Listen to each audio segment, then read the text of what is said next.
શેતર વસાવા માટે આ બેને એવું ગીત ગાયું કે તમે સાંભળીને તમે પણ ચોંકી જવાના છો દોસ્તો. તો દોસ્તો તમને ખબર જ હશે કે જે શેતર વસાવા ડેડિયાપાડાના ધારાસભ્ય છે દોસ્તો, અને શેતર વસાવાની નાની ઉંમરમાં આખા ગુજરાતની અંદર ચર્ચામાં હોય છે દોસ્તો. તમને ખબર જ હશે કે જે જનતા માટે હંમેશા માટે અવાજ ઉઠાવતા હોય છે અને જનતાને ન્યાય અપાવતા હોય છે, અને ઘણીવાર શેતર વસાવાની અટકાયત પણ થતી હોય છે, અને ઘણીવાર શેતર વસાવા જનતા માટે જેલના હવાલે પણ થઈ જતા હોય છે દોસ્તો. તો તમને ખબર જ હશે કે જે શેતર વસાવા છે, જે ફોરેસ્ટ અધિકારીમાંથી જે હુમલો કર્યો હતો એના કેસની અંદર શેતર વસાવાની 7 વર્ષની સજા ફટકારવામાં આવી છે દોસ્તો. તમને ખબર જ હશે કે શકુતલા વસાવા અને સાથે ખેડૂત લોકોને બધા લોકોને જેલના હવાલે કરી દેવામાં આવ્યા હતા, પરંતુ જે શકુતલા વસાવા હતા અને ખેડૂત લોકો હતા એને જામીનની સુનાવણી હતી 22 તારીખના દિવસે, એને તો જામીન મળી ગયા છે, પરંતુ હજી લગી શેતર વસાવા જેલની બહાર આવી રહ્યા નથી દોસ્તો. તમને ખબર જ હશે કે 24 ઓગસ્ટના દિવસે શેતર વસાવાની જામીનની સુનાવણી હતી, તારીખ પણ આપવામાં નથી આવી અને શેતર વસાવાની જામીન નામંજૂર કરી દેવામાં આવ્યા છે દોસ્તો. ત્યાર પછી અલગ અલગ તરહની ક્લિપો અને વિડીયો વાયરલ થઈ રહ્યા છે. એમાં આ બેનની પણ ક્લિપ ખૂબ જ વાયરલ થઈ રહી છે. આ બેને શેતર વસાવા માટે ગીત એવું ગાયું છે કે ચાલે તો એક જ ચાલે, શેતર વસાવા ચાલે બીજું કોઈ ના ચાલે મારા ભાઈ. આ ગીત એટલું બધું વાયરલ થઈ રહ્યું છે કે વાત જ ના પૂછો દોસ્તો. તો તમને ખબર હતી કે શેતર વસાવા હજી જેલની અંદર છે, પરંતુ એના ચાહકો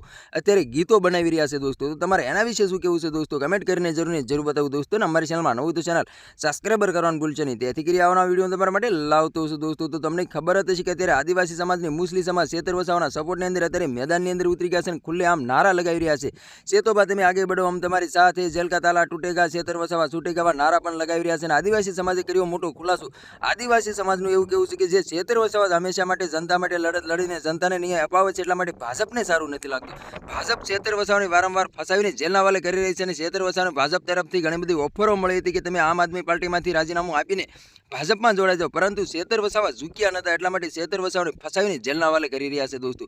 તો તમારે એના વિશે શું કેવું છે દોસ્તો, કમેન્ટ કરીને જરૂર બતાવી દોસ્તો. અને અમારી ચેનલમાં નવું તો ચેનલ સબસ્ક્રાઈબર કરવાનું ભૂલશો નહીં, તેથી કરી આવવાનો વિડીયો તમારા માટે લાવતો છું દોસ્તો.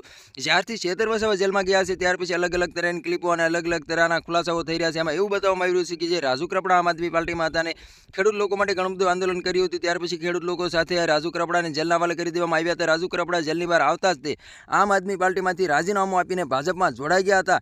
ત્યાર પછી જેટલા કેસો હતા બધા સોલ્વ થઈ ગયા હતા. એવી રીતે જો રાજુ કરપડા જેમ શેતર વસાવા આમ આદમી પાર્ટીમાંથી રાજીનામું આપીને ભાજપમાં જોડાઈ જાય તો રાતોરાત જેલની બહાર આવી જાય અને જેટલા કેસો છે બધા સોલ્વ થઈ જાય. હાલ અત્યારે નવા ખુલાસાઓ પણ થઈ રહ્યા છે દોસ્તો. તો તમને શું લાગી રહ્યું છે, જે રાજુ કરપડા આમ આદમી પાર્ટીમાંથી રાજીનામું આપીને ગયા છે ભાજપમાં, તેવી રીતે શું શેતર વસાવા પણ આમ આદમી પાર્ટીમાંથી રાજીનામું આપીને ભાજપમાં જોડાઈ જશે દોસ્તો?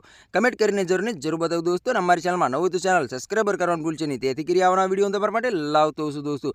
તો આજનો વિડીયો કેમ લાઈક શેર over યાર. બીજા વિડીયો મળે તબ તક के लिए जय हिंद जय भारत. મળે બીજા વિડીયો તબ તક के लिए बाय बाय.